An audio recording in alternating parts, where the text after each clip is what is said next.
अल्हम्दुलिल्लाह। जैसे हम कुछ वीडियोस बनाए हैं और कुछ हम लोगों के क्वेश्चन इकट्ठे कर रहे हैं, उनसे मुतल्लिक़ हमने वीडियोस या प्रेजेंटेशन बनानी है। तो आज जो ज़्यादा क्वेश्चन हमें आए, एक हमारा दोस्त है वो मस्कत अमान में है, एक दुबई में है और कुछ पाकिस्तान में हैं। उन्होंने काले मोतिये से मुतल्लिक़ काफ़ी सारे क्वेश्चन पूछे हैं।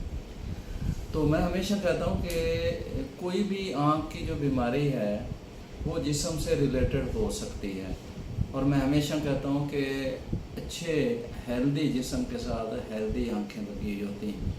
अगर जिस्म में कोई बीमारी हो तो ज़ाहिर है फिर आँखों में भी इफ़ेक्ट आ सकता है। मिसाल के तौर पे बहुत ज़्यादा जिन चीज़ों पर हमने फोकस नहीं किया कभी भी, वो ये है कि अगर पेशेंट को कमज़ोरी है, अनीमिया है, हीमोग्लोबिन की कमी है, तो क्या होगा, हर सेल को, जिस्म में जितने भी सेल हैं, उनकी हेल्थ के लिए, उनकी ज़िंदगी के लिए क्या चाहिए? ऑक्सीजन चाहिए। और ऑक्सीजन कैसे जाएगी? ब्लड के थ्रू जाएगी। और ब्लड कैसे जाएगा? ब्लड वेसल में जाएगा, उसमें फ्लो करेगा।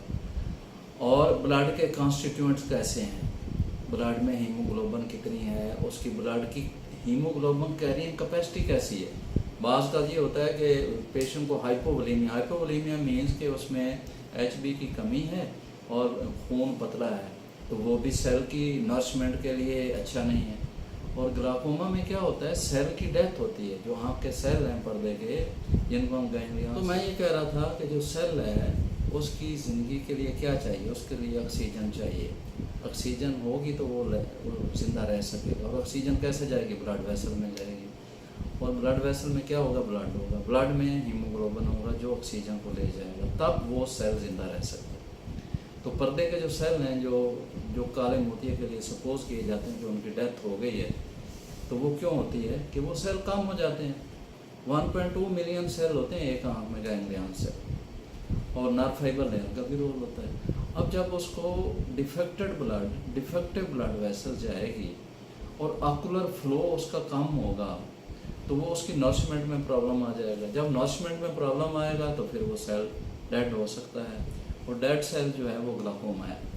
तो नियर फ्यूचर में ग्लाकोमा की या काले मोतिये की डेफिनेशन ये मेरे ख्याल से बदली जाएगी। इस पर बहुत सारी रिसर्च हो रही है, यानी जिस्म की बीमारियों का काले मोतिये पे क्या इफेक्ट है। एक बंदे को अनीमिया है, उसमें सेल डेथ हो सकती है और काला मोतिया हो सकता है। इसी तरह कुछ और बीमारियाँ हैं, जैसे ऑकुलर फ्लो कम है, उन पेशेंट को काला मोतिया हो सकता है। या जैसे वो पहले तो हम बता चुके हैं कि जीन्स है और फैमिली हिस्ट्री है, और फैमिली हिस्ट्री का रोल है, ये सारी चीज़ें हैं। लेकिन सारी डायग्नोसिस के बाद अगर पता चल गया कि मरीज़ को काला मोतिया है, तो फिर उसकी ज़ाहिर है या मेडिकल ट्रीटमेंट है, सर्जिकल ट्रीटमेंट है, या मेडिकल प्लस सर्जिकल है, या लेज़र है।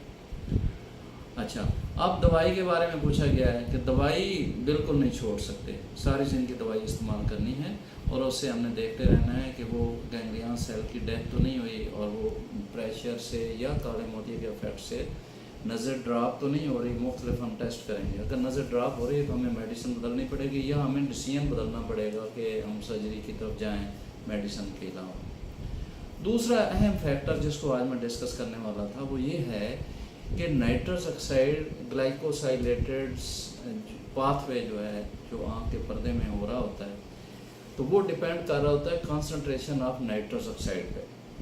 अगर नाइट्रस ऑक्साइड की कंसंट्रेशन अच्छी है तो फिर क्या होगा, जो एक्वस की प्रोडक्शन कम होगी, एक्वस का फ्लो ज़्यादा होगा और ऑकुलर फ्लो ज़्यादा होगा, ऑक्सीजन ज़्यादा जाएगी उन सेल्स को, जिसके बारे में कह रहा था कि सेल की डेथ हो सकती है। तो जब ऑक्सीजन ज़्यादा जाएगी नाइट्रस ऑक्साइड की मौजूदगी में, तो वो सेल की प्रोडक्शन होगी और ग्लाकोमा होने के चांसेस कम हैं। और इस पे दुनिया आजकल लगी हुई है कि कुछ ऐसी ड्रग्स बनाई जाएं जो नाइट्रस ऑक्साइड के साइकिल को रेगुलेट करें पर्दे में, और उससे ऑकुलर फ्लो अच्छा हो, नंबर 1। नंबर 2, एक्वस प्रोडक्शन कम हो। नंबर 3, एक्वस फ्लो ज़्यादा हो, तो उससे इंट्राऑकुलर प्रेशर कम होगा। तो ये 3-4 मल्टीफैक्टोरियल फैक्टर हो जाएगा अगर हम नाइट्रस ऑक्साइड प्रोमोटिंग ड्रग्स बना दें। तो एक ड्रग किसी ने बनाई हुई है, कंपनी ने, और उसका नाम है प्रोस्टीन, 0.04% ड्रग है। तो ये ड्रग बेस कर रही है नाइट्रस ऑक्साइड की प्रोडक्शन पे। तो ये डालने से क्या होगा कि नाइट्रस ऑक्साइड की कंसनट्रेशन सेल में ज़्यादा होगी, ऑकुलर फ्लो अच्छा होगा, सेल की डेथ नहीं होगी, ऑक्सीजन उसको ज़्यादा जाएगी, एक्वस प्रोडक्शन कम हो जाएगी और एक्वस फ्लो ज़्यादा हो जाएगा। तो ये काले मोतिया से मुतल्लिक़ थी आज ये हमारी डिस्कशन। अस्सलाम वालेकुम।